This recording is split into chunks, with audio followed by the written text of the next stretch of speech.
3, 2, 1. Woo! 3, 2, 1. We'll start it up. You just let me know when we're ready. I'm ready when you are. Good air in, bad air out. Okay. All right. Okay. Just let me know. I'm ready when you are. Okay.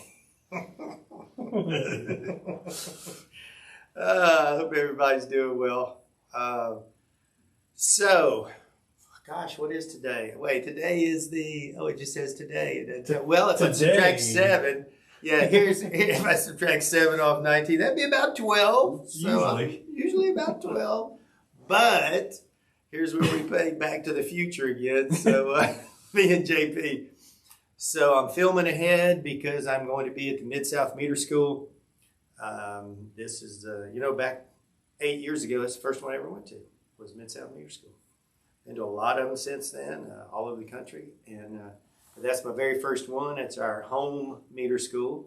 So it holds a special place in my heart. I got broke in there and was just walking around lost and trying to figure out what we were doing in this stuff. So, and they welcomed me in with open arms. So I'm looking forward to that, getting to see a lot of friends there. So looking forward to it. So Mid-South Meter School coming up. It's in Murfreesboro.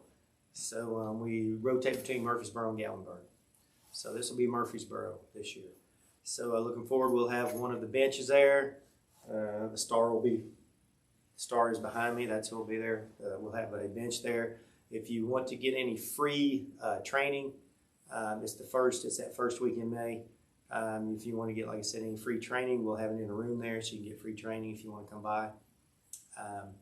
And we'll also be teaching some classes. So if you want to bring some of your folks in there, and like I said, you can just, we're all about the training, so just bring them in there. If they want to even bring their equipment with them, and they can connect it up and hook it up. And it doesn't matter whose equipment it is, we don't care. Just if you want to get some training, we can put a lot of air snares on there, as you know. We've done it on that first series that JP and I did so many of them on. And back when COVID was going to last 2-3 months, and we're doing 2 a week. So if you want to, just bring them in there and have them bring their equipment and their FR, and we'll just put some errors on there and let them try and work it all out and do the problem solving. So they'll be there for your use. So take advantage of that if you want to. So today we're going to finish. We're going to talk about the 3S meter with Padmount CTs. This is an interesting one because we started out and ran into some bad weather, so we stopped at that site and ended up finishing it up at a different site. But it is a 3S Padmount, so we did it that way.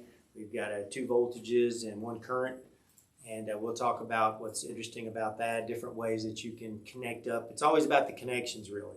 Connections at the test switch, connections to pick up your primary current. And so it's, to me, when you do these things, it gets to the point where you get there, you kind of assess everything beforehand. You look over the whole situation, do an inspection, make sure everything's okay. I mean, it's not only so that you can do it correctly and make sure you're connecting it correctly, but it's also safety, boys and girls. That's the main thing, man. It's just the safety of it. Looking it over, if there's anything there that makes you go, But also, too, remember, say this a bazillion times, eyes and ears of the utility, right? So anything that you see that might be out of sorts or a potential future problem, rusted out bottoms of transformers, a smell there, or any type of arcs you see, anything like that. I am not a fan of these phones. Try not to laugh too hard, JP. I do not like my phone because it wears me out. But it does have that camera on there. So you can take some shots. You can record something so you can show somebody back at the shop and say, just so you know, out there at such and such site, I noticed this. And that way, and I say this, and I'll go ahead and say this right now. I'm right in there with you guys. So all you, the men and women that are out there in the field like this, it also protects us when later if something does happen, you have a record of you saying something about it, because they're going to come back around to the eyes and ears of the utility because you're there more often. The linemen come in, they put in the installation, and then they go to the next one. Or when it's a storm and they're trying to get lights back up on. But the regular maintenance, if you will, regular testing of it, the regular just going by is going to be the meter techs. And so They may ask, well, did you not notice anything when you were there 3 months ago? So make note of it. Let them know not only to do your job better and help the utility out from possible issues and keeping them from happening in the future, which tend to always cost us money, right? But also to cover yourselves, man, because they're going to wonder why you didn't say anything when you were there just not long ago. So use it. So do that do the inspection, look things over, and then of course figure out what you've got as far as connections, what you're going to do before you just grab things and start throwing stuff on there. And then as I've been preaching for a long time now, once you get the equipment connected up, look at some things. Check primary versus secondary current. You know, if there is an issue, find out, is it on the secondary side? Is it on the primary side? Because for us, you know, it's always, you know, from these secondary terminals on this CT on down through the meter. Can they see me? Okay, because I can't see anything. Yeah, you're good. Okay, cool. So anything right here, anything from these secondary terminals, now this is out, by the way, before George or any of them say anything to me, safety George Johnson. Anything from here on, we consider secondary. But those CTs and the conductors running through those CTs is primary for us. So determine, is it a primary problem or is it a secondary problem? You know, look at that. Look for harmonics. Look for really bad power factors. And all of that pre-test, you can look at it, it's live, and you can record it and capture it. And it can go on the report. And so then that way you have documentation of it. You can go say something to someone and say, man, the harmonics at this site's off the chart. You know, and we're looking for those numbers. We're looking for, in my pea brain, I have to have something to be able to remember it by. And you have V8 like the juice, right? I guess they still make V8. And, okay, JP says they do. It's good stuff. Good stuff. And so V8, so you do the spicy or regular? Spicy. Spicy. Yeah. I am my father's son. Nice. So V8, so if the voltage is 8% or more, total harmonic distortion, you need to do something about it or address it and talk to the customer about it. Current's 20% or more. And I've been out there and it's 32, 38% on the current harmonic distortion. Yeah, you might want to say something. Because if you burn up a transformer, then you've tried to talk to the customer and talk to them about maybe getting a filter, do something about it. But you can record all that stuff. So all that's pre-test. You haven't even started the test yet. You've done inspections. You've looked over the installation. You've made your connections and then looked at actually the circuits there and see if there's any pre-test problems that you can determine. Like I said, primary versus secondary, harmonics, power factors. So you look at all that and you haven't even started the test yet. So it's a process. And, you know, I know sometimes, you know, people are worried about the numbers, you know, how many you get tested a day. Look, 2 reasons. One, all this pre-stuff takes time, but you can determine a lot of issues. But secondly, safety. Don't get in a hurry. It's not about the numbers. I don't care what anybody tells you. It's not about the numbers. The other thing on the pre-test stuff, when you're taking a look at it, I mean, you're helping out the utility by finding some of these problems. Okay, so all the pre-test stuff is very, very important. Okay, so we're gonna on this one, and then safety-wise, as far as weather, you know, in this one you're gonna see the first site. We just did a little pre-check, and then it literally started raining on us. And it as soon as about the time, if I remember right, JP, we got the stuff in there. It downpour. Yeah, so I was really mad at you that day. Yeah, really. He got everything all set up and ready to go because we saw the weather coming, and it's one of those, you know, well, we're gonna have a window. Yeah, you never have a window, you know. At least not when I'm on that crew. So I believe the question was, do we have 10 minutes or do we have 30 minutes? Yeah. And the answer was we had 3 minutes. Yeah. In the end, we had 3. We were being very, very optimistic. We were saying we'll have at least 10 or 30. No, we had about 3. So that's funny. And so we had to bail on that first one, but we'll talk a little bit about it. But then we go into the second one, and we actually do get to go through and perform the test.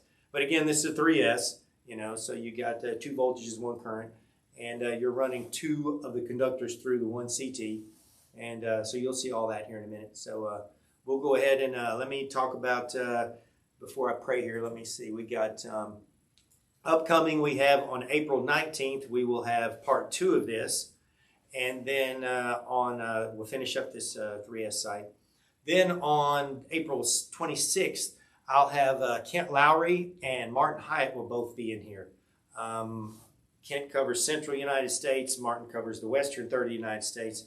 And so those two guys will be in here. And we'll have a roundtable and just talk about issues we're seeing, change in products, some of our products. Also, we'll be talking just general field techniques out there, because it's interesting, different parts of the country.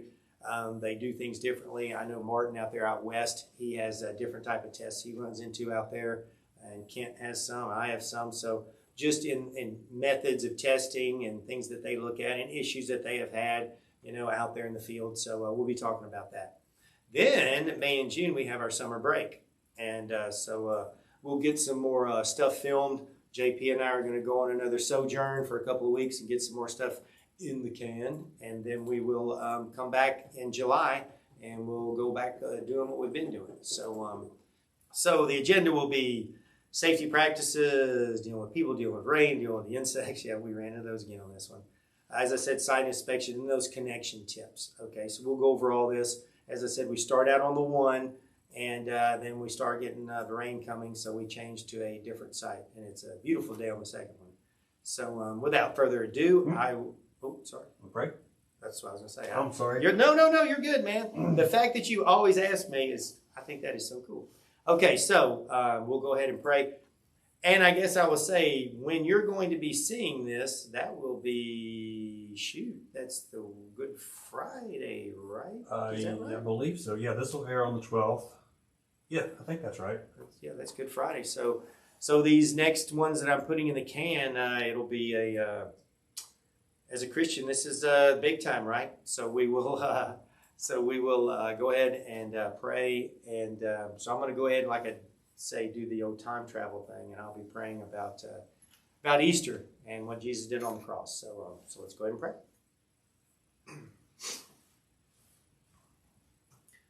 What a privilege it is to pray right now, Lord.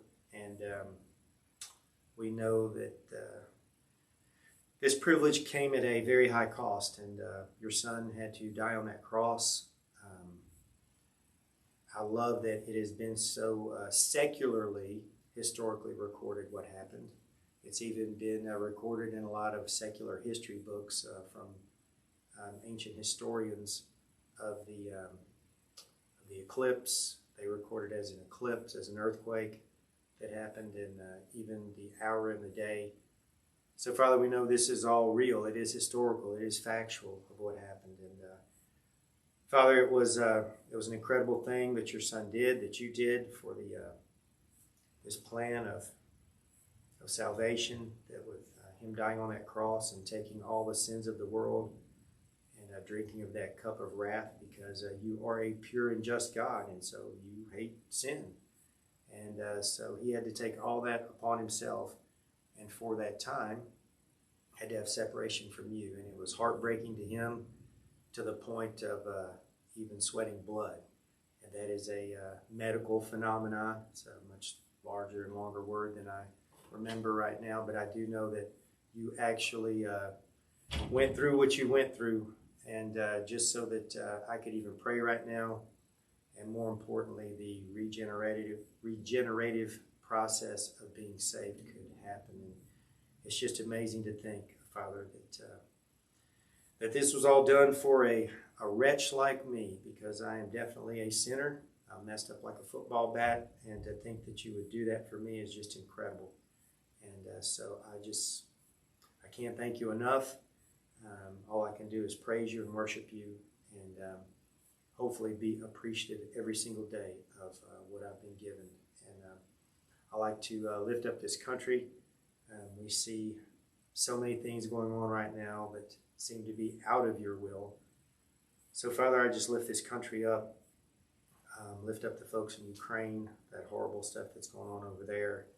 And that's not just the only place that horrific things are going on, and the way people are treating each other. So, Father, the love of Christ, of just loving everyone. It does not matter what someone looks like, what someone thinks or believes, or any of that stuff. We were all created in the image of Christ. Every single one of us is, Father. And those deep down things of betrayal and love and friendship and heartache, all that is no different for anyone, no matter what they look like. and what they believe. So, Father, you love each and every one of us, and that's just amazing. And to think that Jesus died for each and every one of us is amazing as well. So, thank you, Lord.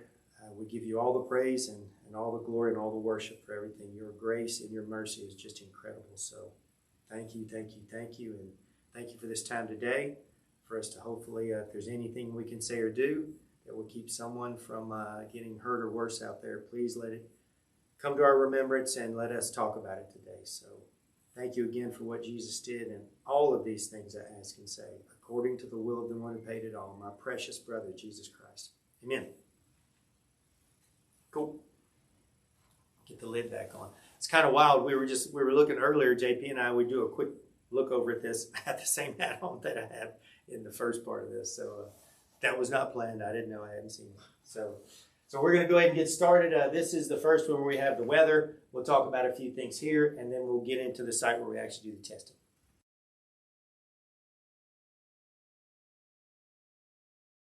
So we're here at our next site today, but here's where we'll talk a little bit about safety. So you can see here, we're in an area where people could be. This is in an RV park area, so there could be people walking around. So what we've done is we've cordoned off here, which is a good safety practice for utility. So we've got this area cordoned off so we don't have any personnel, any people outside the utility company. We got our backs turned, we're up in here working, and somebody could walk up on us. You know, people can be awful curious. They want to see what you're doing. So we've cordoned this off right here. But also, I don't know if JP can see it there on the ground, but we're starting to get some raindrops coming in. And we've checked the weather, which you always got to be cognizant of that if you're working out here in the field. So we've got some weather coming in on us. So we realize we're going to go over the prep part of it and go over the site exam. But besides that, we're going to stop now because we don't want to have everything cracked open and us in the middle of something and it start raining and us having to scramble. And that's what can cause problems, right? When people get in a hurry, that's when accidents happen. We don't want to be scrambling trying to get out of the rain. And we also don't like to mix water and electricity. So we're just going to go ahead and we're going to do a quick site exam here, and then we're going to button everything up and gather our stuff up before it starts coming down on us. So we're going to look this one over. So we got another Padmount transformer. The pad right now, I don't see anything that scares me too much. Do you? No, everything looks pretty good. I mean, as far as we can tell, man, it don't look too bad. One thing on these types of pad mounts is that lock right down there. Dirt, everything can get in them. They can be a bit of a challenge to open up. I mean, getting the key in there. Okay, before I get the emails or the phone calls, I should have gloves on when I am even touching that lock and touching that transformer. And I apologize. It's the old don't do as I say, not as I do. Yeah, so I should, and so I didn't. And there's no excuse. Here we go again. It's about to rain, and but still, my pea brain, I was not doing what I should. So I just want to make sure I said that. Twist them and open them. That's right. You notice that it's literally just built all that sediment up around there between the wind and water and everything. So that lock right now is just part of all that dirt right there right now. So as you pull it away, see it's actually worked into that dirt and stuff right there. So yes, it is. That's a good point right there Brown just made. So this has become part of the landscape, so to speak. So when you pick that thing up right there, you might want to blow her out real good. Just make sure you get your key in there good, but you can see that's something you got to consider, because sometimes, and we also even have to consider with some of the stuff we deal with, you got wasps, dirt daubers gets up in there. So in this case, we're just making sure we're looking at it right here, and we'd want to blow that out real quick, and then before we get our key in there. But yeah, you can see exactly what he's saying. That's actually become part of that, all that dirt and sediment right there. One thing right here, I just noticed, look down, you've got ants going into the transformer itself. I mean, they're going right, so that could be a possibility. When you open this transformer up, there might be ant hill in there, you know, caked around the terminals, because I've noticed they'll build around blades in there and everything else because of the vibration. That's exactly right. Insects tend, and we talk about this, those insects get drawn to that small vibration, and so it must communicate or talk to them somehow, because we get wasps and ants and all that stuff. So you can see that's a good catch right there. You can see the ants just coming right in there. You got a steady trail of them coming in there. So chances are when we open that up, they're not just walking through. There's probably something up in there, right? Yes. It's not a pass through, so I'm sure there's going to be something we're going to find in there. But now, for safety's sake, We've done our prelim on it, so when we come back, we know what we're dealing with. But, you know, we're going to check for the ants and stuff and take care of our lock to be able to get in it. But now we're starting to get the rain come down, so we're going to go ahead and shut this one down and button everything up. Okay, so here we are at a, now we're at a 3S site with a, we're at a trailer park. And you can see we got a pedestal right here and we got our pad mount right here. So we're going to go through the same process that we're going through on all these. Is first of all, we'll just kind of inspect around here around the pad mount. And you can see we've obviously got a little insect issue around here. We had to do a little knocking around on that lock to get the lock so we get a key in it. You can see here we've got, we're trying to look. So you think it's just, you think maybe it was a difference between maybe coffee and no coffee? Have you noticed how in this one I'm talking like slower? In the other one it seemed like, I wonder if it was the pre-rain thing or something. When we were previewing this, I noticed in this one I'm kind of like, I'm slowed down, I'm calm. In the other one I'm like, all right, man, That made me laugh when I see that. But again, and I just want to mention that here's the inspection. You can see here you're fully going to expect to see ants on the inside here when you see that. Again, with the locks or anything, it's the levels of protection, right? So, and the levels of security. So you should have gloves on, you know. You don't have to have the high voltage stuff on. But once you get past here, even when you get ready to loosen up the pintle lock and everything else, you need to make sure that you have on the correct PPE for that, okay? And the last one, I was being a dipstick and I was just reaching and pointing and grabbing barehanded. I should not have been. So in this case, once you make any kind of contact with that transformer, whether you're just touching it or whatever, you should have protection on. And there's usually levels, and your utility designates those as far as between the lock and then once you actually get in there and take your drill motor and get the pintle lock undone and all that. And once you go to that point, then you probably are required to have even another level of PPE on. But just always make sure you look at that. And you can see here really quickly, we're probably going to have an insect issue, right? Though I don't know that you would get that excited about that corner being knocked off there. We do have a spot here in the back where evidently something else might have been here, and you can see down there, you can see some conductors have been cut off there. Now we've got a hole going down there. That might be something you will let folks know that maybe you would want to fill that in or do something about that. And we're going to get into the transformer here in just a second. But so far we haven't seen anything. You see anything on that pedestal that scares you or looks crazy? Nothing so far. Nothing so far, huh? It's pretty new. Haven't been around over yet. No, that hadn't been around a long time. So once we got our corner lock undone so we could get in there and cracked into it, we're not seeing anything yet. So Jonathan's going to go ahead and open up the pad mount here. We're going to take a look in there.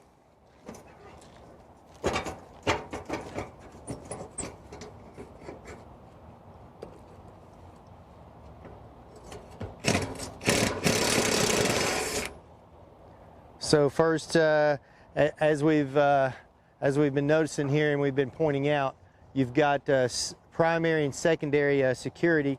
So the secondary is the padlock, the primary is my pintle lock. So he went, first he took off the secondary, which is the pad, as I said, and then he got the pintle lock off of here. So now we've opened it up and looked in there. And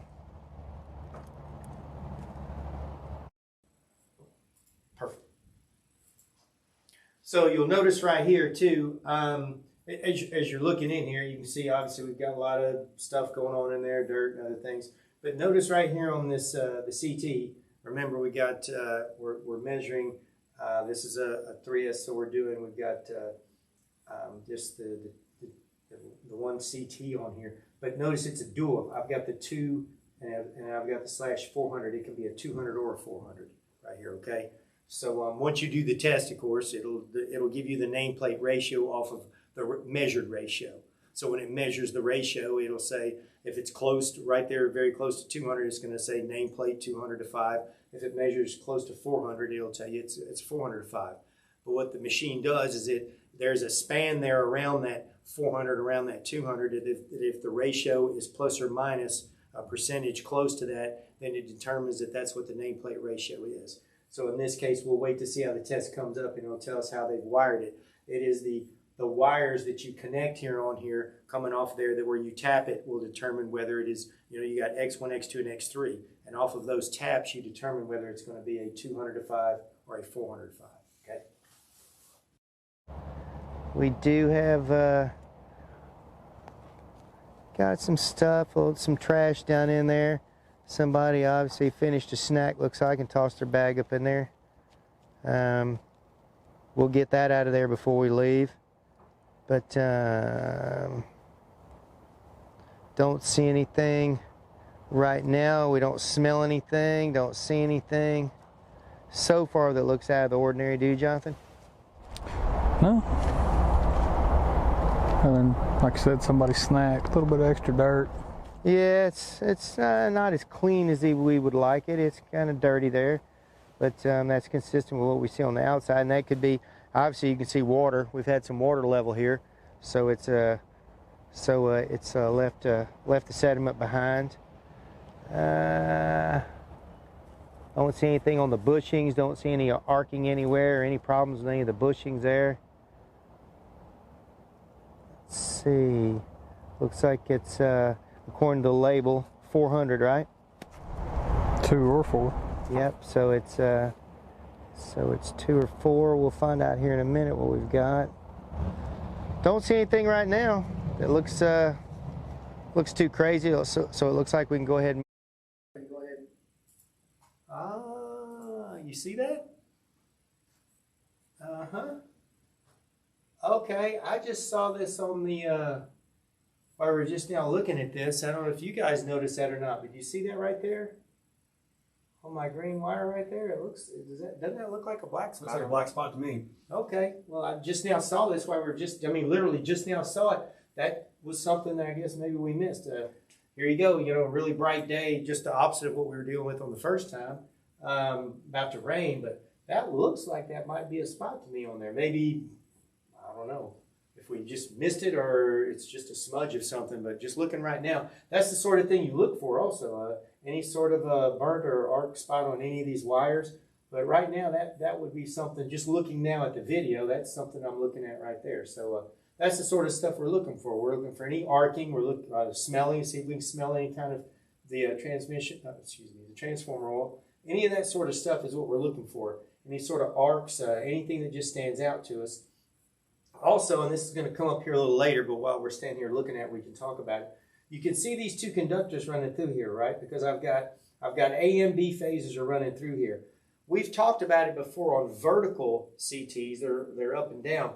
This would be a prime one where we're talking about the conductors tend to separate because they're coming from 2 different phases when they come out of here. We've mentioned that knuckle with that high volt probe of coming in here and sliding in as close to the top of that CT as possible to grab both of them because you're having to grab both, right? So this would be a prime candidate that we're talking about if this was an overhead 3S. And I think on the overhead 3S we even mentioned it. I think we talked about. Was that the one at the school? Yes. Okay. So was it? Yeah. Yeah. So where if you had it and it's I have that number, and if anybody wants it, holler at me. But it's the number of a knuckle you can put on a on your top of your extendo that allows you to lay that high volt probe flat, and you'll come right in on the top of that CT, and you'll grab both of those wires before they do this number coming out of it, because I'm coming from 2 different phases and coming down through there. So they're at their closest point here, and it's a good general practice of wanting to pick up your primary current as close to the CT as you can. So this tells you what we're talking about right here. Look how those separate so quickly right there. That would be a good chance to use that knuckle and lay that thing flat and just slide it right along the top of that CT. Cool. Forward to this thing, make our connections. And you've got choices on something like this. While Jonathan's starting to connect things up, you've got choices here on this. You're going to need to, in a situation like this, you're going to have primary and secondary probes, right, to pick up. So you've got your primaries, which are going to be your red flexes, and on the secondary side, you can actually use some small clamp-ons, or you can actually also maybe use a meter adapter, and you can put a meter adapter in there, which would then give you a test switch. So if you put a meter adapter in there and you had a test switch, then you could use your duct bills to connect in there. But if you don't use a meter adapter, and we're going to go ahead and use some clamp-ons so you can see that, because we haven't demonstrated that yet. So we'll go ahead and use clamp-ons to be able to pick up our secondary current. Now, if it gets too tight up in these small cans, what you might do is you can actually come out and pick it up, but when it's this close, you could actually pick it up coming off the secondary side of the CT. So you can actually clamp on then and pick up your secondary current. So you don't have to get up in the can if it gets too tight and too busy up in there to get up in there.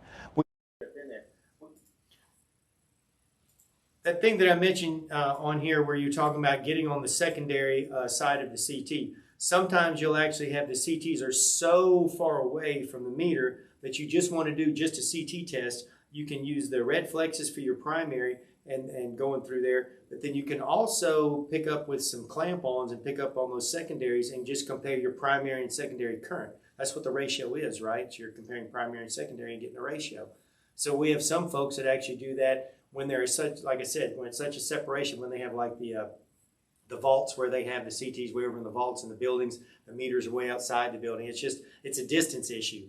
So since they can't run all of those cables and wires that far, they'll just right there at the CT, they'll just do a test right there. They'll just take a clamp on and get around the secondary wires coming off of the secondary terminals of the CT, and then they'll wrap around those primaries, and then they'll do a comparison of primary and secondary and do a ratio and see how well that CT is performing, okay? So that is another option for testing those CTs when you're that far away from the meter and the test switch. You make some really small ones, and we've got some small secondary clamps, some especially those MN114s, which are really small. They're about the size of a clothespin, big clothespin. You could get up in there sometimes with those, but then again, if it's too tight up in there, you can always come off that, especially when it's this close, because we're not adding a whole lot of burden to it, right? So you can go ahead and get on there on the off one of those the secondary side coming off of the CTs.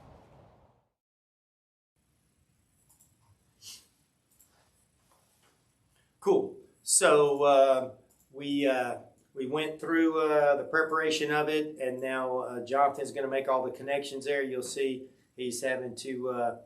We have choices of how we're going to connect the, or not really connect, but we're going to put the red flexes on there, and then also we're going to go ahead and get on the secondary in the can there since there's not a test switch. So we'll go ahead and use a clamp on that, and you'll see how we're going to do all that coming up. So that's coming up on this next one, and then remember we're going to have the round table with my boys are going to be in here, Martin and Kent, and we'll sit down and I guess we could set that up also, JP, where if anybody wanted to send in any questions or anything, yep. pre-round table, yep, that'd be awesome.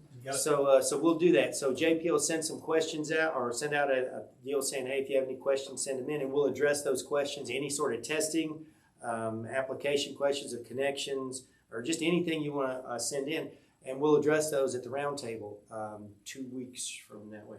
1, 2. I don't know. I'm losing track. It'll be April 26th. April 26th. I need to climb back in the DeLorean again. Okay, so anyway, April 26th, exactly. And then we'll take the break May, June, and go do some more filming for y'all. So thanks a lot for tuning in. I really appreciate y'all. Looking forward to seeing you at Mid-South first week in May. And we will we'll shut this one down, and then we'll film the next one for the 19th. So God bless y'all. Be careful out there.